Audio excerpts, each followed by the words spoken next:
Welcome to the medical physiology lecture. आज हम पढ़ने जा रहे हैं वाइटल कैपेसिटी। जब हम लंग वॉल्यूम एंड कैपेसिटीज़ पढ़ रहे थे तो उसमें एक स्पेशल हमने आपको बताया था कि वाइटल कैपेसिटी पे अलग से हम एक चैप्टर लेंगे, क्योंकि इस पे कई बार शॉर्ट नोट्स, कई बार वाइवा वॉइस क्वेश्चंस पूछ लिए जाते हैं। So what is vital capacity?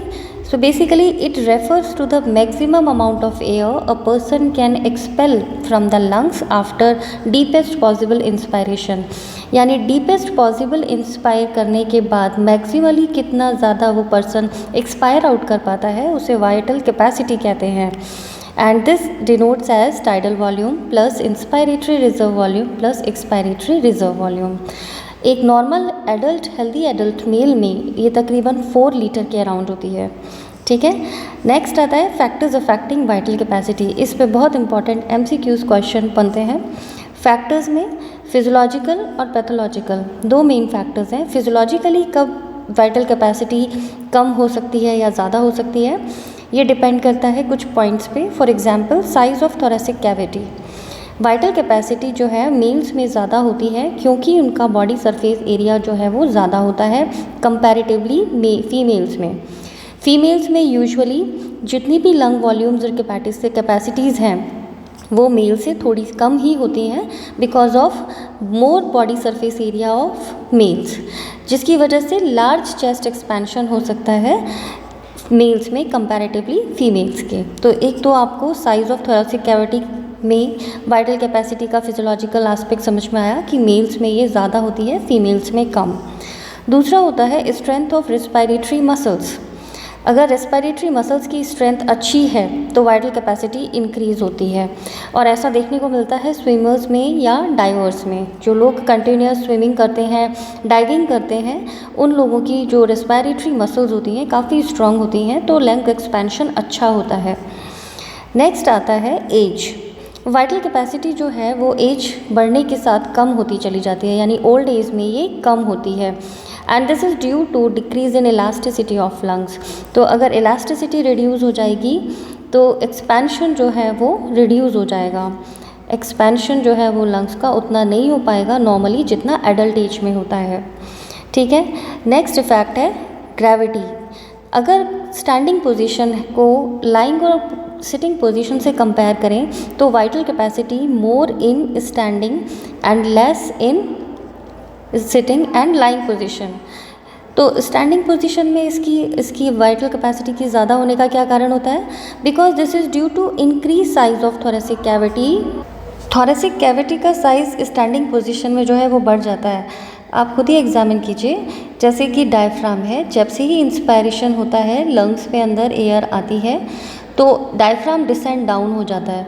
तो स्टैंडिंग पोजीशन में due to the fact of gravity जो डिसेंड डाउन है वो मोर हो सकता है। ठीक है, इन कंपैरेटिवली स्टैंडिंग पोजीशन में, इन comparatively lying and sitting.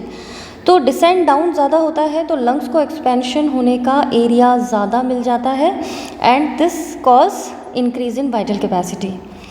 Pregnancy की अगर बात करें, वाइटल कैपेसिटी डिक्रीज हो जाती है प्रेगनेंसी में due to pushing up of the diaphragm and reduced capacity of thoracic cavity.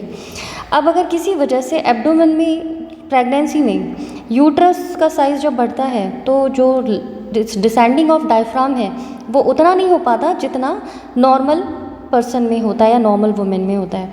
उस कंडीशन के अंदर क्या होता है कि डिसेंड डाउन कम होगा तो एक्सपेंशन जो है वो रिड्यूस हो जाएगा, कम हो जाएगा। तो लंग्स का एक्सपेंशन जो है वो कम हो जाएगा प्रेगनेंसी में, जिसकी वजह से वाइटल कैपेसिटी जो है वो डिक्रीज़ हो जाएगी। ठीक है, तो ये थे कुछ फिजियोलॉजिकल कॉज जो कि फिजियोलॉजिकल चेंजेस आने पे किसी भी ह्यूमन बीइंग में देखने को मिलते हैं। पैथोलॉजिकल कॉज की अगर हम बात करें तो इन कंडीशन ऑफ एसाइटिस का मतलब होता है accumulation of fluid in abdominal cavity. अगर एब्डोमिनल कैविटी में किसी भी वजह से कोई फ्लूइड भर गया है, सपोज इस एब्डोमिनल कैविटी में अगर फ्लूइड भर गया है तो ये जो फ्लूइड है ये डिसेंड डाउन नहीं होने देता प्रॉपर डायफ्राम को और पुश करता है ऊपर की तरफ, जिसकी वजह से जो थोरेसिक कैविटी का जो एक्सपेंशन है वो रिड्यूस हो जाता है और वाइटल कैपेसिटी डिक्रीज हो जाती है। नेक्स्ट होता है पल्मोनरी डिसीजेस। कोई भी पल्मोनरी डिसीज़ जिसमें like pulmonary fibrosis, respiratory obstruction like kyphosis, scoliosis, pulmonary oedema या पल्मोनरी इफ्यूजन, इन सभी कंडीशंस में वाइटल कैपेसिटी डिक्रीज़ हो जाती है। इन कंडीशंस को स्पेशली याद रखिएगा, एमसीक्यूज़ में इस तरीके के क्वेश्चन पूछे जाते हैं, in which condition FeV1 is decrease and Vc is not decrease like that. तो इन सभी से रिलेटेड जो चैप्टर्स हैं हम आगे कवर करेंगे। तो आज इस टॉपिक से रिलेटेड आपको बस इतना मालूम होना चाहिए कि पल्मोनरी डिसीजेज जिसमें पल्मोनरी फाइब्रोसिस, ऑब्स्ट्रक्शन या पल्मोनरी इडीमा या पल्मोनरी इफ्यूजन की कंडीशन में वाइटल कैपेसिटी जो है वो रिड्यूस हो जाती है। तो ये थे वाइटल कैपेसिटी से रिलेटेड फिजियोलॉजिकल और पैथोलॉजिकल कॉजेज़। और वाइटल कैपेसिटी से रिलेटेड अगर शॉर्ट नोट आए तो आप इस पूरे क्वेश्चन का आंसर अच्छे से दे पाएंगे, इवन MCQ क्वेश्चंस को भी अटैम्प्ट कर पाएंगे। So I hope you would like the lecture. Please like and subscribe my channel. इसी तरह के और चैनल और चैप्टर्स पढ़ने के लिए हमारे साथ चैनल पर जुड़े रहिए। और मेरे जो नोट्स हैं वो मेरे टेलीग्राम लिंक पे अवेलेबल हैं, आप उसे ज्वाइन कर सकते हैं, वहाँ से नोट्स ले सकते हैं। So thank you, wish you all the best, good luck to you.